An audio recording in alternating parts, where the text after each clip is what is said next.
Mohon maaf Yang Mulia, izin untuk memberikan bukti berupa surat transaksi pembelian narkotika golongan 1 jenis sabu-sabu dan kokain dari terdakwa.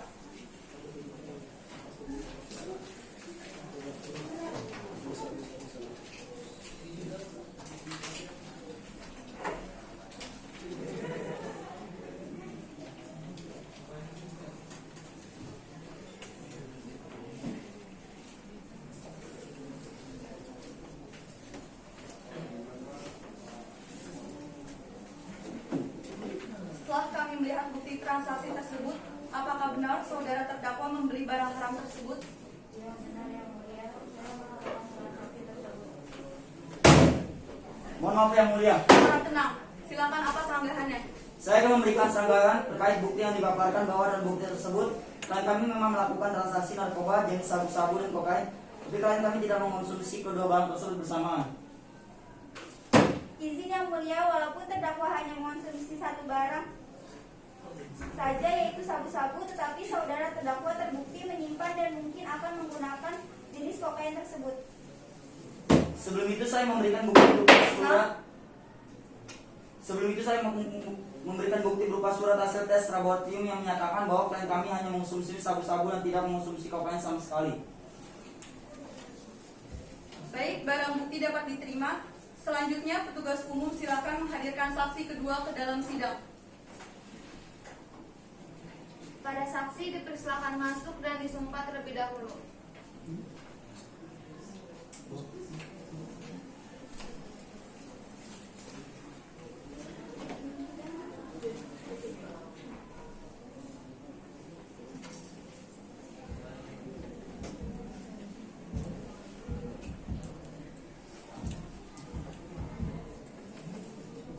Bismillahirrahmanirrahim. Para saksi silakan tirukan lafaz sumpah yang akan saya bacakan. Demi Allah saya bersumpah Demi Allah saya bersumpah bahwa saya akan memberikan keterangan yang sebenar-benarnya bahwa saya akan memberikan keterangan yang sebenar-benarnya dan tiada lain dari yang sebenar-benarnya. dan tiada lain yang sebenar-benarnya.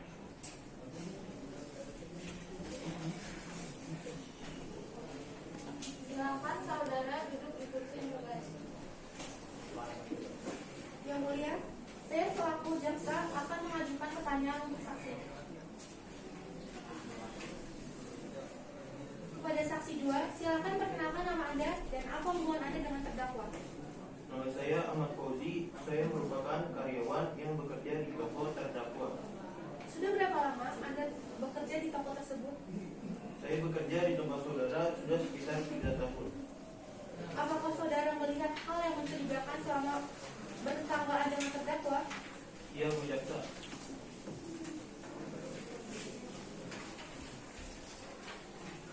Silakan jelaskan kesaksian saudara dengan sebenar-benarnya.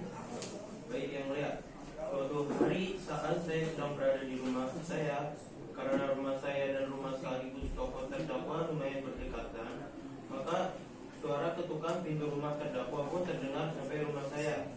Saat pertama kali mendengar, saya biasa saja. Oh, mungkin itu customer yang pikir saya. Tapi anehnya sudah berapa kali terdengar ketukan di jam 2 dini hari selama 4 kali berturut-turut dalam seminggu. Yang membuat saya curiga adalah mengapa selalu di dini hari jika tidak jam 2 jam atau jam setengah 3. Kemudian memakai pakaian serba hitam dan tertutup rapat dan juga membawa kotak yang dibungkus seperti lakban berwarna hitam. Saya biasanya memang sekitar jam 2 sudah terbangun karena saya harus berangkat kerja jam setengah 4 pagi dari rumah. Apakah saudara yakin dengan kesaksian saudara? Sangat yakin Bu Jaksa. Apakah ada hal yang lain membuat Anda merasa janggal dengan terdakwa? Ada Bu Jaksa. Silakan beri kesaksian. Waktu itu saya pulang kerja pukul 5 sore. Saya sempatkan ke belakang rumah saya untuk bersih-bersih sampah dan saya menemukan kotak tadi. Saya sebut dalam keadaan terbuka dan sudah sobek, digunting. Kemudian saya menemukan secari kertas bertulis apa gitu. Saya lupa tadi ada kata gram-gramnya karena saat itu saya belum curiga. Maka saya biarkan kertas saya sempat bertanya pada terdakwa, kenapa kok tamunya selalu datang pagi-pagi sekali?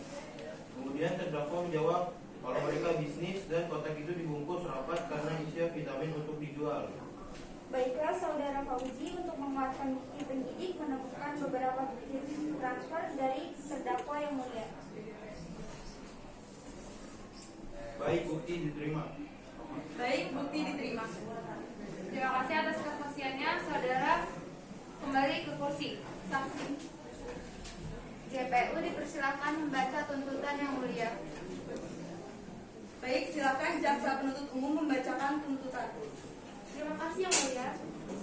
Saudara Peter Alexander melanggar pasal 100. Saudara Maharani melanggar pasal 112 UU RI nomor 35 tahun 2009 bagi tersangka kedapatan memiliki narkotika dalam bentuk bukan tanaman. Pasal 112 ayat 1. Setiap orang tanpa hak atau melawan hukum memiliki, menyimpan, menguasai atau menyediakan narkotika bukan tanaman dipidana penjara paling singkat 4 tahun dan paling lama 12 tahun dan denda paling sedikit 800 juta rupiah dan paling banyak 8 miliar rupiah. Dan kemudian melanggar pasal 114 Undang-Undang RI nomor 35 tahun 2009. Pasal 114 ayat 1. Setiap orang yang tanpa hak atau melawan hukum menawarkan untuk dijual, menjual, membeli, menerima, menjadi penataran dalam jual beli, menukar atau menyerahkan narkotika golongan 1, pelaku pidana penjara seumur hidup. Penjara paling singkat 5 tahun, paling lama 20 tahun, dan pidana denda paling sedikit 1 miliar rupiah dan paling banyak 10 miliar rupiah. Apakah penasihat hukum akan mengajukan ekspensi terhadap terdakwa? Ya, yang mulia. Baik, yang mulia. Silakan baca permohonan dari pihak terdakwa. Baik, yang mulia. Setelah mendengar kesaksian dari para saksi, saya ingin mengajukan keringanan kepada terdakwa. Bahwasanya klien kami mengkonsumsi dalam tersebut merupakan cara klien untuk mengatasi rasa sakit. Klien kami mengalami NCT atau gangguan kecemasan sejak 2 tahun belakangan. Klien memiliki masalah keluarga yakni dengan ayahnya sejak perceraian orang tuanya 3 tahun silam. Klien kemudian memutuskan untuk tinggal sendiri, kemudian mendapat pekerjaan seperti sekarang. Maka dari itu klien mulai berpikir untuk mengkonsumsi narkotika untuk menghilangkan rasa lelah dan rasa sedih dalam menghadapi masalahnya. Keberatan yang mulia, jika mengonsumsi untuk pengobatan masih belum bisa diberikan keringanan terhadap hukuman. Dan dengan ini, maka terdakwa sudah jelas menyalahgunakan barang tersebut. Maaf kepada penuntut umum, saya belum selesai membacakan eksepsinya. Harap tenang. JPU harap didengarkan terlebih dahulu. Penasihat hukum terdakwa silakan dilanjutkan kembali. Kemudian yang kedua adalah seperti surat penyelidikan yang sudah diberikan, kami mengajukan keberatan karena pada surat tersebut dinyatakan terdakwa mengkonsumsi sejak 2 tahun belakang. Tetapi kebenarannya ialah terdakwa baru mengkonsumsi 9 bulan belakangan ini. Dalam jangka waktu yang tidak menentu, yaitu pada bulan Juni sebagai bentuk konsumsi pertama, kemudian pada bulan Oktober sebagai bentuk konsumsi kedua. Dan dalam kepemilikan barang tersebut, terdakwa memang membeli barang tersebut dengan jenis sabu-sabu 0,5 gram dan kokain 2,5 gram. Namun dalam pemakaian, terdakwa hanya mengkonsumsi jenis sabu-sabu saja seberat 0,1 gram dan belum mengkonsumsi kokain 2,5 gram tersebut. Maka dari itu, saya selaku pengacara ingin mengajukan keringanan berupa diberikannya rehabilitasi kepada terdakwa selama waktu tertentu hingga benar-benar bersih dan sembuh. Dan dengan dinyatakannya, hukuman saya mengajukan keringanan dari kedua hukuman sesuai pasal. Baik, apakah jaksa penuntut umum akan memberikan tanggapan terkait ekstensi tersebut?